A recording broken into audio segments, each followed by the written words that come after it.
লেখা মোৰ চিঠি লিখো কত কথা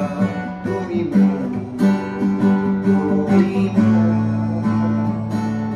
জীবনৰ আলিবা সকাম তুমি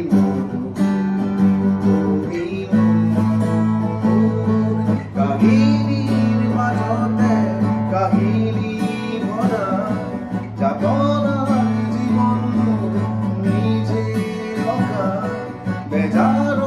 চকুৰ মচিলোৱা উদাসী ফাগুন বসন্ত হোৱা তুমি মোৰ শাৰদী জনী মৰমবোৰ চোৱানা খুলি তুমি মোৰ শাৰদী জনী মৰমবোৰ চোৱানা খুলি নীলা খামৰ চিঠি